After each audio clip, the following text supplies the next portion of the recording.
back to the YouTube channel of Intelligence Vidyarthi, your path to success. तो आज है class number 3 of tenses series. I hope आप हमारी सारी videos देख रहे हैं। अगर आपने अभी तक चैनल को सब्सक्राइब नहीं किया है तो प्लीज चैनल को सब्सक्राइब करिए और बेल आइकन पर क्लिक करिए ताकि आप कोई भी इंपॉर्टेंट नोटिफिकेशंस मिस ना करें। तो ये टेंस की सीरीज 12 दिन चलने वाली है। मेक श्योर आप एक भी वीडियो मिस ना करें। तो लास्ट क्लास में हमने बात करी थी प्रेजेंट कंटिन्यूअस टेंस की। Continuous, in continuation, in progression, जो चलते ही जा रहा है, जो रुक ही नहीं रहा है। तो ऐसे सेंटेंसेस को हम कैटेगराइज करते हैं प्रेजेंट कंटिन्यूअस टेंस में। आज हम बात करेंगे प्रेजेंट परफेक्ट टेंस की। तो प्रेजेंट परफेक्ट टेंस स्टार्ट करने से पहले जल्दी से प्रेजेंट कंटिन्यूअस टेंस के स्ट्रक्चर को समझ लेते हैं, उसको फिर से याद कर लेते हैं। तो प्रेजेंट कंटिन्यूअस टेंस होता क्या है? Present continuous emphasizes the continuing nature of an act, event or condition happening in the present. कोई भी एक्टिविटी, कोई भी इवेंट चलते जा रहा है, इन कंटिन्यूएशन है, इन प्रोग्रेशन है, रुक नहीं रहा है। He is trying to date her. So this action is in continuation, रुका नहीं है। तो इसका स्ट्रक्चर कैसे होता है? पहले हम लिखते हैं सब्जेक्ट, जैसे I, we, you, he, she, they, it. उसके बाद आता है हमारा बी वर्ब। बी वर्ब हम कौन से यूज करते हैं प्रेजेंट कंटिन्यूअस टेंस में? हम यूज करते हैं इज, एम और आर। उसके बाद आता है हमारा मेन वर्ब, मतलब main action.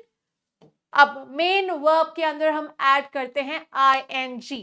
We add it to the end of the word, जहां पे वर्ड खत्म होता है लास्ट लेटर के बाद हम ऐड करते हैं I N G plus object. For example, the cat is chasing a butterfly. अब यहाँ पे सब्जेक्ट क्या है? द कैट, ठीक है। उसके बाद इज यहाँ पे क्या है? बी वर्ब है। चेजिंग क्या है? एक्शन है, मेन एक्शन है, या आप कह सकते हैं मेन वर्ब है। अ बटरफ्लाई क्या है? यहाँ पे ऑब्जेक्ट है। तो फ्रेंड्स, प्रेजेंट परफेक्ट टेंस होता क्या है? This tense is used to express a past event. इस टेंस में हम पास्ट इवेंट जो होता है उसकी बात करते हैं। Something that has happened in the past, जो पहले हो चुका है। तो उस एक्शन का, उस इवेंट का कनेक्शन कहीं ना कहीं प्रेजेंट के साथ होता है। So it is used to express a past event that has consequences in the present. तो प्रेजेंट के साथ कुछ ना कुछ कनेक्शन होता है। For example, we have written several blogs on this topic। इसका मतलब ये है कि इस टॉपिक पर हम बहुत सारे ब्लॉग्स ऑलरेडी लिख चुके हैं। हमने पहले इस टॉपिक पे ब्लॉग्स लिखे हुए हैं, हम लिख चुके हैं। तो इसका स्ट्रक्चर क्या होता है? पहले आता है हमारा सब्जेक्ट। सब्जेक्ट मतलब I, we, you, he, she, it, they.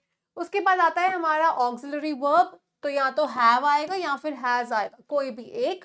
उसके बाद हम लिखते हैं main verbs, past participle form. Past participle form होती है वर्ब की थर्ड फॉर्म। प्लस आता है हमारा ऑब्जेक्ट। जैसे यहाँ पे एक वर्ड है गो, ये है वर्ब की फर्स्ट फॉर्म। फिर हमने यहाँ लिखा वेंट,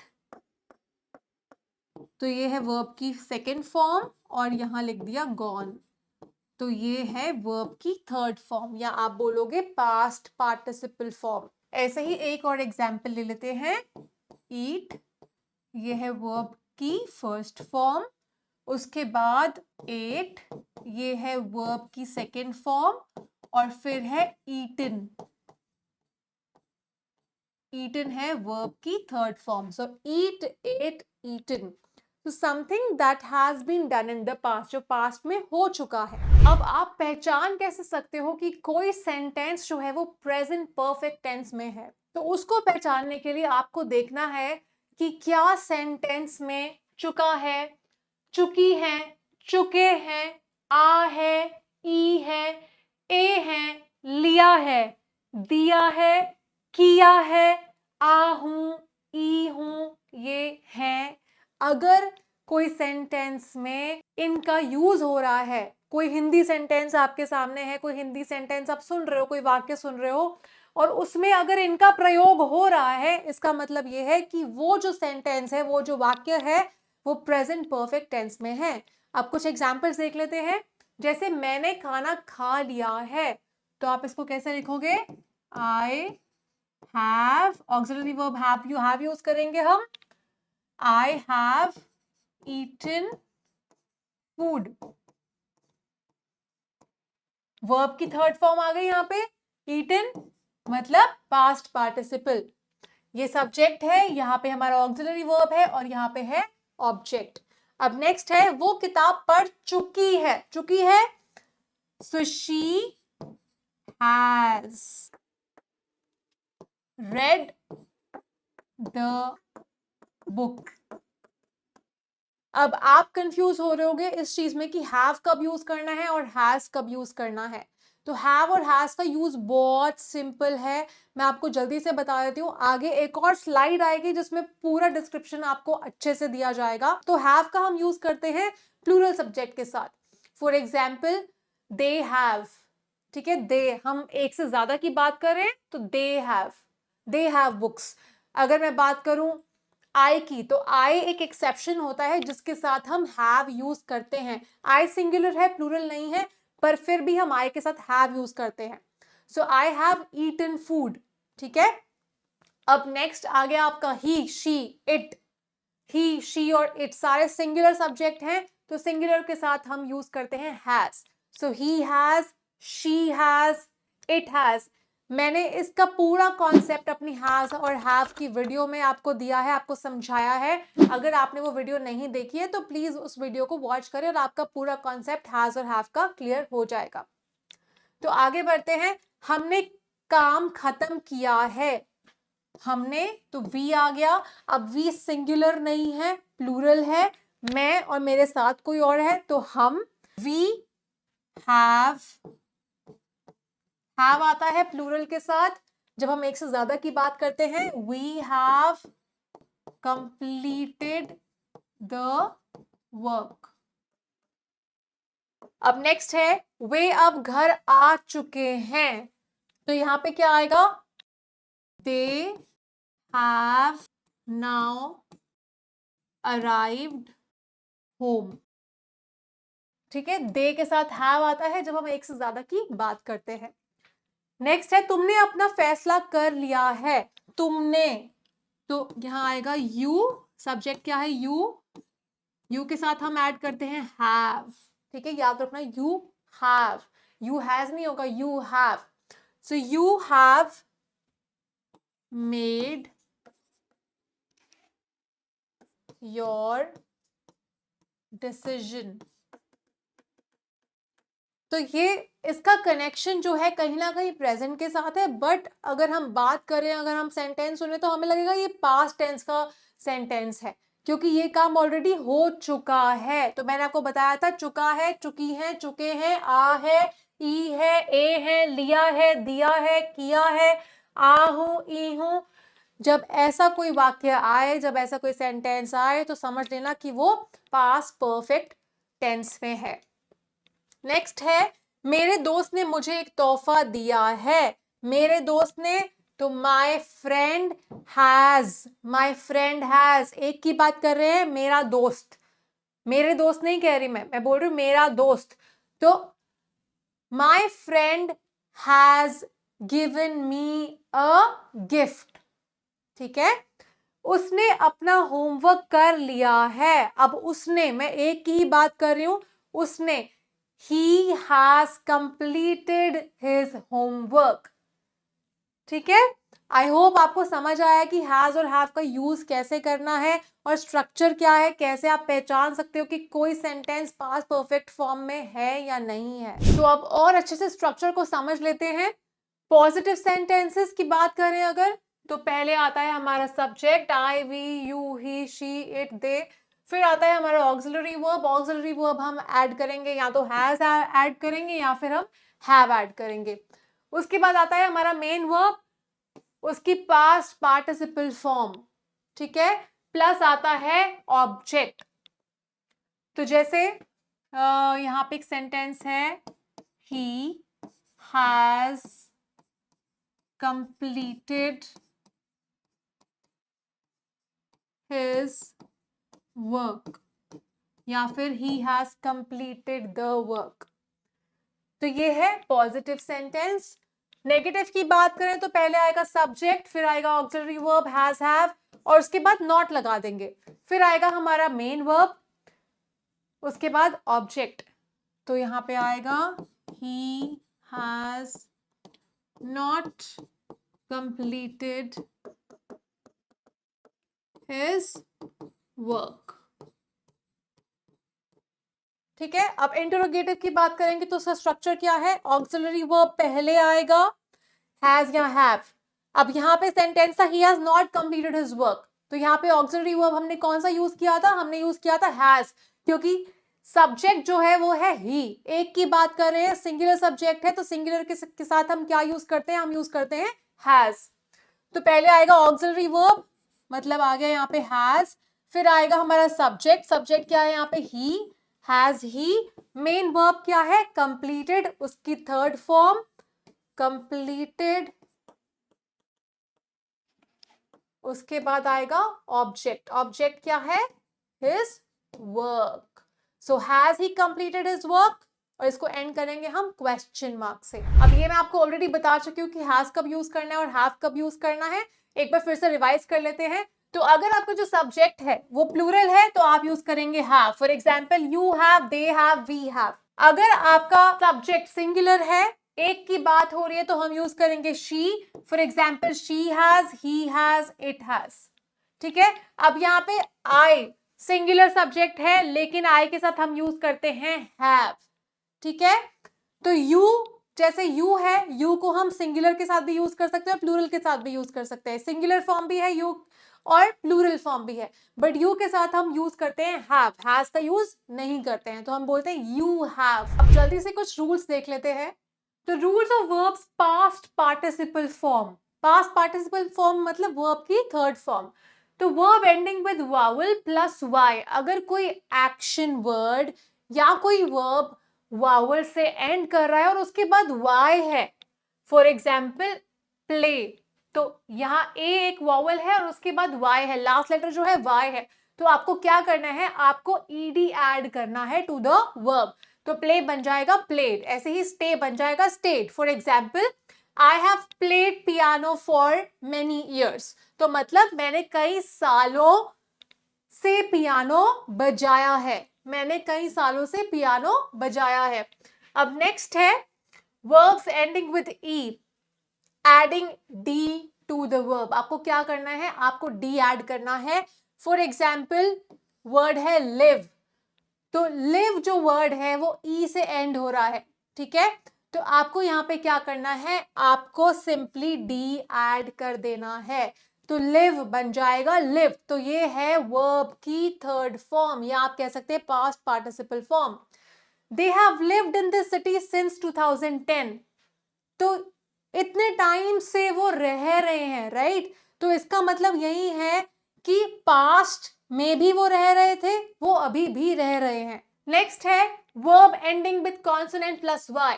तो रिप्लेसिंग वाई, जैसे यहाँ पे वाई है, तो आपको क्या करना है? आपको रिप्लेस करना है Y with I.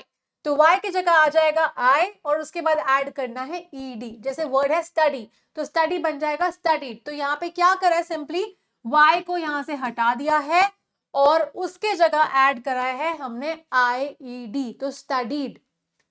We have studied English for 3 years। ठीक है, तो हम अभी भी पढ़ रहे हैं, लेकिन मतलब इसका यह है कि हम 3 साल से पढ़ रहे हैं। So we have studied English for 3 years, मतलब हमने 3 साल से इंग्लिश पढ़ी है। नेक्स्ट है वर्ड कैरी। तो कैरी अगेन हमने क्या किया? यहाँ पे ये y से एंड हो रहा है, तो y को एलिमिनेट किया और y के जगह हमने ऐड कर दिया IED, तो कैरी बन जाता है कैरीड। नेक्स्ट है कॉन्सोनेंट वावल कॉन्सोनेंट, मतलब CVC, एक्सेप्ट W, X और Y, इनको छोड़ के। इसमें क्या करना है? आपने डबल कर देना है लास्ट लेटर को और उसके बाद ऐड करना है ED। Double the last letter and add ED। जैसे एग्जाम्पल है स्टॉप, तो स्टॉप बन जाएगा स्टॉप्ड, ED ऐड करना है और लास्ट लेटर को आपने डबल करना है। तो लास्ट लेटर यहाँ पे क्या है? P है, तो P को डबल कर दिया बट उससे पहले ये भी ध्यान रखना है कि पी से पहले वावल होना चाहिए। तो ओ जो है एक वावल है और पी एक कॉन्सोनेंट है, तो हो गया ना सीबीसी, और उसके बाद आपने ऐड करना है ईडी, तो स्टॉप्ड। नेक्स्ट है प्लान, तो प्लान बन जाएगा प्लांट। अब एन लास्ट लेटर है, कॉन्सोनेंट है, एन से पहले ए है जो एक वावल है, उससे पहले एल है जो एक कॉन्सोनेंट है, तो आपको सिंपली क्या करना है, आपको एन को डबल करना है और ऐड करना है ए डी। तो यहाँ पे एक सेंटेंस देख लेते हैं, the car has stopped working suddenly, मतलब पहले कार चल रही थी लेकिन अब रुक गई है, it has stopped working suddenly. तो यहाँ पे हैज आ रहा है, यहाँ पे हैव का यूज हो रहा है, आई हैव, दे हैव। तो अब नेक्स्ट रूल है, लास्ट सिलेबल इज स्ट्रेस्ड। अगर लास्ट सिलेबल स्ट्रेस्ड होता है तो हमें क्या करना है, क्या ऐड करना है, to the main verb. Verb with more than one syllable, अगर कोई वर्ड या कोई वर्ब में एक से ज्यादा सिलेबल है और फाइनल सिलेबल स्ट्रेस्ड सिलेबल है, हम बोलते हैं तो उसमें हम ज्यादा स्ट्रेस देते हैं, ज्यादा स्ट्रेस आता है, तो आपको क्या करना है, आपको डबल कर देना है फाइनल लेटर, जो लास्ट लेटर है फाइनल लेटर उसको डबल करना है और उसके बाद ऐड करना है ईडी। जैसे परमिट, तो यहाँ पे परमिट, तो लास्ट सिलेबल है वो स्ट्रेस्ड है, ये लास्ट सिलेबल स्ट्रेस्ड है, तो हमने यहाँ पे क्या करना है, हमने लास्ट लेटर को, जो फाइनल लेटर है यहाँ पे टी है, उसको डबल कर देना है और फिर ऐड करना है ईडी, तो परमिट बन जाएगा परमिटेड। नेक्स्ट है कमिट, अगेन कमिट, तो लास्ट सिलेबल जो है, जो दो सिलेबल्स हैं उसमें से सेकंड सिलेबल पर ज्यादा स्ट्रेस आ रहा है, it is a stress syllable, तो हम क्या करेंगे, लास्ट लेटर हमारा टी है, इसको डबल कर देंगे और फिर ऐड करेंगे ईडी, तो कमिट बन जाएगा कमिटेड। ये वर्ब की थर्ड फॉर्म है। Last syllable is not stressed, अगर हम लास्ट सिलेबल को स्ट्रेस नहीं करते हैं, लास्ट सिलेबल पे स्ट्रेस नहीं आता है, तब क्या रूल है, तो verb with more than one syllable, एक से ज्यादा सिलेबल है, final syllable is not stressed, last syllable जो है, जो फाइनल सिलेबल है, चाहे एक सिलेबल है वर्ड में, दो है या तीन है, अगर दो या तीन सिलेबल्स हैं वर्ड में और लास्ट सिलेबल स्ट्रेस नहीं है, तो आपको क्या करना है, do not double the final letter, जो लास्ट लेटर है उसको डबल नहीं करना है, आपको सिंपली ईडी ऐड करना है। जैसे हैपन, अब हैपन में लास्ट सिलेबल जो है वो स्ट्रेस नहीं है, इसमें फर्स्ट सिलेबल स्ट्रेस्ड है, हैपन, तो हैप और पेन, तो फर्स्ट सिलेबल स्ट्रेस्ड है, सेकेंड सिलेबल स्ट्रेस नहीं है, तो हमने क्या करना है, यहाँ पे सीधा हमने ईडी ऐड कर देना है, तो यहाँ पे ईडी ऐड कर दिया, तो हैपन बन जाता है हैपन। नेक्स्ट है ओपन, अब ओपन जब हम बोल रहे हैं तो सेकेंड सिलेबल स्ट्रेस नहीं है, open the first syllable is stressed over here, तो हमने यहाँ पे क्या करना है, सिंपली ईडी ऐड कर देना है, लास्ट लेटर को डबल नहीं करना है। फिर है वावल प्लस लेटर एल, अब लेटर एल वाला रूल यहाँ पे भी है और कंटिन्यूअस टेंस में भी था, double the final L and add ED, आपको क्या करना है, जो लास्ट में एल है उसको डबल कर देना है और फिर ईडी ऐड करना है, तो ट्रैवल बन जाएगा ट्रैवल्ड, कंट्रोल बन जाएगा कंट्रोल्ड, ठीक है, तो ये रूल्स हैं। अब बात करते हैं past participle form of irregular verbs. Irregular verbs वो होते हैं जिसमें हम नॉर्मली ई और डी ऐड करके उसकी थर्ड फॉर्म नहीं बनाते, सो वो होते हैं हमारे इर्रेगुलर वर्ब्स, तो उसकी थर्ड फॉर्म ईडी ऐड करके नहीं बनती है। जैसे यहाँ पे एक वर्ड है फील, तो यहाँ पे हम ईडी लगा के इसको फील्ड नहीं बोलेंगे, तो ये है वर्ब की first form feel, second form क्या होगी, फेल्ट, और थर्ड फॉर्म भी यही होगी फेल्ट, ठीक है, तो फील का मतलब है महसूस करें और फेल्ट का मतलब है महसूस किया। ऐसे ही स्लीप, तो हम यहाँ पे ईडी लगा के इसको स्लीप्ड नहीं बोलेंगे, ये है first form sleep, second form है स्लेप्ट और थर्ड फॉर्म भी है स्लेप्ट। नेक्स्ट है कैच, तो हम ईडी लगा के इसको थर्ड फॉर्म में कन्वर्ट नहीं करेंगे, कैच फर्स्ट फॉर्म है, कॉट सेकेंड फॉर्म है और थर्ड फॉर्म भी क्या होगी, कॉट होगी। फाइट बनता है फॉट, ईट बनता है, अब ईट बनता है एट सेकेंड फॉर्म में और थर्ड फॉर्म में बनता है ईटन। ऐसे ही बाइट सेकेंड फॉर्म में बनता है बिट और थर्ड फॉर्म में बनता है बिटन। तो ये है इरेगुलर वर्ब्स जिसमें हम ईडी लगा के उसको सिंपली चेंज नहीं कर सकते, इसके रूल्स डिफरेंट है। बाइट, बिट, बिटन। तो फ्रेंड्स, हम प्रेजेंट परफेक्ट टेंस का यूज कब करते हैं, कैसे हम आइडेंटिफाई करते हैं, मैं आपको पहले भी बता चुकी हूँ, पर यहाँ पे हम कुछ और एग्जाम्पल्स देख लेते हैं। पहला है फिनिश्ड एक्शंस। जैसे यहाँ सेंटेंस है she has lost her keys, इसका मतलब ये है कि उसके पास पहले कीज थी, तो हम पास से इसको कनेक्ट कर रहे हैं, पहले कीज थी लेकिन अब नहीं है उसके पास, ठीक है। तो she has lost her keys, तो उसने कीज खो दी है। तो अब जो ये एक्शन जो है ये हुआ अब है, ये प्रेजेंट का एक्शन है, लेकिन हम इसमें कहीं ना कहीं फ्यूचर की भी बात कर रहे हैं, ठीक है। तो नेक्स्ट है रिसेंटली कंप्लीटेड एक्शंस। जैसे he has just stopped scrolling on his phone, तो इसका मतलब ये है कि पहले तो वो स्क्रॉल कर ही रहा था ना, बट अब वो नहीं कर रहा है scroll. He has just stopped scrolling on his phone, तो उसने अब वो बंद कर दिया है। My friend has been through a breakup recently, इसका मतलब ये है कि पहले उसका ब्रेकअप नहीं हुआ था, तो ये हो गई पास्ट की बात, लेकिन अब जो है वो ब्रेकअप हो गया है। तो have you been to India before, क्या आपने इंडिया पहले विजिट किया है, तो हम कहीं ना कहीं यहाँ पे पास्ट की भी बात कर रहे हैं, हम पास्ट के बारे में भी उनसे क्वेश्चन पूछ रहे हैं। नेक्स्ट है accomplishments। Man has walked over the moon. Walked over the moon मतलब ये चीज हो चुकी है, ठीक है, पर कहीं ना कहीं इसका कनेक्शन जो है हम प्रेजेंट के साथ कर रहे हैं। अब नेक्स्ट है multiple action at different times. जैसे I have visited Paris several times, तो इसका मतलब है कि मैं कई बार पेरिस घूम चुकी हूँ, ठीक है, तो मैंने कई कई बार पेरिस घूमा है। यहाँ पे अगेन पास्ट की भी बात हो रही है। Using ever, never, always, occasionally and often. My parents have never allowed me to go to a party. तो हो सकता है कि पहले भी उसने पूछा हो, पेरेंट्स से परमिशन लेने की कोशिश की हो, बट परमिशन नहीं मिली, उन्होंने कभी हाँ नहीं बोला उस चीज के लिए, तो उन्होंने कभी अनुमति नहीं दी है। I have always lived in this house, तो इसका मतलब ये है कि मैं अभी तो इस हाउस में रह ही रही हूँ, बट लेकिन मैं पहले भी इसी हाउस में रहती थी। तो कहीं कहीं ना कहीं हम यहाँ पे पास्ट की भी बात कर रहे हैं, प्रेजेंट की भी बात कर रहे हैं। और लिव्ड आ गया जो है वर्ब की थर्ड फॉर्म। तो यहाँ पे हम बहुत इंपॉर्टेंट कॉन्सेप्ट की बात करने वाले हैं जो है सिंस और फॉर। हम अक्सर रैंडमली यूज कर देते हैं इसको, कि कहीं पे हम सिंस यूज कर देते हैं, कहीं पे हम फॉर यूज कर देते हैं, बट आपको ऐसे ही कहीं पे भी सिंस और फॉर का यूज नहीं करना है, सोच समझ कर उसको यूज करना है। तो क्या रूल है उसका, जल्दी से देख लेते हैं। सिंस का आप यूज तब करेंगे when there is a starting point of an action. कोई भी एक्शन का स्टार्टिंग पॉइंट है, कोई भी इवेंट का स्टार्टिंग पॉइंट है। जैसे स्टार्टिंग पॉइंट का यहाँ मतलब है टाइम।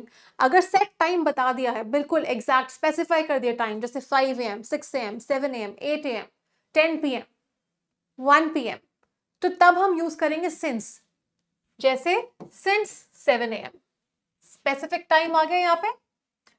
दूसरा, हम सिंस का यूज तब करते हैं when there is a certain point in time in the past, जब हम पास्ट की बात करते हैं। जैसे सिंस आई लेफ्ट कॉलेज, तो बहुत लोग ऐसे बोलते हैं ना कि मैं उससे मिली ही नहीं हूं जब से मैंने कॉलेज छोड़ा है। तो since I left college, since I left school. For का हम यूज तब करते हैं when there is a duration of time. Duration of time कुछ भी हो सकता है, 3 years हो सकता है, 2 years हो सकता है, 1 month हो सकता है, ठीक है, 6 years हो सकता है, 9 months हो सकता है, ईयर हो सकता है, ईयर, सेंचुरी हो सकता है, ठीक है। When there is a duration of time, for example 3 years, तो for 3 years क्या यूज करेंगे, for। since नहीं आएगा, since 3 years नहीं आएगा, for 3 years आएगा। using for, she has been a social media influencer for 2 years, तो यहाँ पे हम ड्यूरेशन बता रहे हैं, for 2 years, for 1 year, for 6 months, ठीक है। We have dated for 1 week now, तो एक हफ्ता हो गया है, एक हफ्ते से डेट कर रहे हैं ना। So we have dated for 1 week now, for 1 week। Using since, since का एक एग्जाम्पल देख लेते हैं। I have not talked to any old friends since I left school. तो जब से मैंने स्कूल छोड़ा है, सिंस आई लेफ्ट स्कूल या सिंस आई लेफ्ट कॉलेज, तो यहाँ पे आएगा सिंस। सिंस तब आता है जब हम पास्ट इवेंट की बात करते हैं या फिर जब हम स्पेसिफाई करते हैं टाइम, जैसे 7 AM और since I left college, since I left school, since I left office. तो अब जल्दी से प्रेजेंट परफेक्ट टेंस को रिवाइज कर लेते हैं। तो प्रेजेंट परफेक्ट टेंस के जो सेंटेंसेस होते हैं उनमें क्या होता है, उनमें पास्ट एक्शंस होते हैं जो पास्ट एक्शंस रिलेटेड हैं कहीं ना कहीं टू द प्रेजेंट, और वो एक्शंस या फिर वो एक्शंस जो पास्ट में तो चल रहे थे, पास्ट में तो हुए हैं, बट अभी भी चल रहे हैं। So actions that continue in the present, past actions that continue in the present. तो ये दोनों चीजें, ये दोनों एस्पेक्ट्स हम इंक्लूड करते हैं प्रेजेंट परफेक्ट टेंस में। अब यहाँ पे एक एग्जाम्पल ले लेते हैं। She has lived in India for 3 years. She has lived in India for 3 years. तो इसमें हम क्या बोल रहे हैं, हम सिर्फ अभी की बात नहीं कर रहे हैं, हम सिर्फ पास्ट की बात नहीं कर रहे। तो हम कहीं ना कहीं ये बताना चाह रहे हैं कि वो पहले भी रह रही थी और वो अभी भी रह रही है। तो past action that continue in the present, ठीक है, जो कंटिन्यूएशन में है इन the present. So she has lived in India for 3 years। अब यहाँ पे फॉर क्यों आया, बिकॉज यहाँ पे हम ड्यूरेशन मेंशन कर रहे हैं 3 years। ठीक है, आई होप आपका कॉन्सेप्ट क्लियर हो गया है। अब आप कमेंट्स में 2 सेंटेंसेस जरूर लिखिए, एक सेंटेंस जिसमें आप सिंस का यूज करेंगे और दूसरा सेंटेंस जिसमें आप फॉर का यूज करेंगे, ताकि मुझे पता चले कि आपको कितनी क्लैरिटी मिली है। अगर आपके कुछ डाउट्स हैं, कोई भी क्वेरीज हैं, तो प्लीज़ कमेंट्स में लिखिए and we'll be happy to resolve all your queries. तो फ्रेंड्स, आज के लिए इतना ही। हमारी टेंसेस की सीरीज में हमारे साथ जुड़े रहिए। अगर चैनल पर नए हो, चैनल को सब्सक्राइब नहीं किया है, तो चैनल को प्लीज सब्सक्राइब करिए, कमेंट्स करिए, वीडियोस को लाइक जरूर करिए और अपने फ्रेंड्स के साथ शेयर करिए। और मैं आपसे मिलूंगी अपनी नेक्स्ट वीडियो में। Till then stay connected and happy learning.